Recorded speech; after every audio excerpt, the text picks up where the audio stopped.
NASA is using this day to raise awareness about the importance of protecting our planet. Joining us now is NASA expert Dr. Kirk Knobelspiesse to help us celebrate Earth Day and give us the inside scoop on what NASA is learning about our home planet.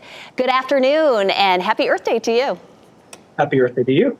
So on this Earth Day, I understand NASA's focused on the oceans. NASA has a new satellite called PACE. It's looking at the color of the oceans around the globe. Describe exactly what do you mean by ocean color and what does that tell us about the health of our oceans? Sure. Well, the ocean is not just blue. The ocean has all sorts of colors, and those colors tell us about what's in the ocean, which is very important for a couple of reasons. The color of the ocean is dependent on the type of phytoplankton that live in the ocean. Phytoplankton are like plants on land. They have photosynthesis, they have chlorophyll in them, which means that they're various shades of green. So NASA's launched a new mission called PACE. PACE will have unique and first ever ability to really tease out those different types of phytoplankton in the ocean by looking at the color of the ocean. And we will be able to see that from new images from PACE and taking pictures of the Earth's oceans from space. What are we looking for in this new imagery, or what have you been able to take from that?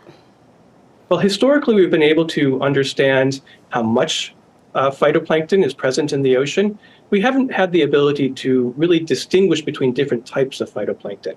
Now, phytoplankton are the basis of the food web. So some types of creatures like to eat one kind of phytoplankton or another, and having the ability to distinguish between the two will help us understand the ecosystem of the ocean and also the response of the oceans to a changing climate.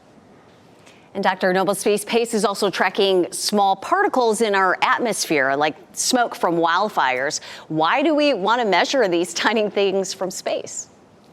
Well, they have a very important role to play in climate. And also, if they're at the ground level, they can impact human health. You don't want to breathe too much particles, right? Mm-hmm.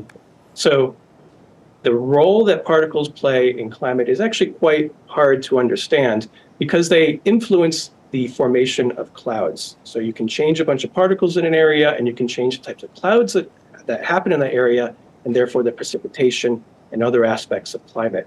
So by understanding particles in the atmosphere, we can better understand some crucial important parts of our climate system. And Dr. Knobelspiesse, 2023 was the warmest year on record. How does that fit into the longer trends that you're seeing? Well, we need to be making measurements like this as our climate is changing. Some of the fundamental features of how our planet works are changing, and we need to keep an eye on what those changes are, how ecosystems are responding, and how other things that create influence the climate are also changing. All right, thanks to NASA for all you're doing to help us better understand the planet so we can better protect it. Dr. Kirk Knobelspiesse, we appreciate your talk today. Thank you. Thank you very much.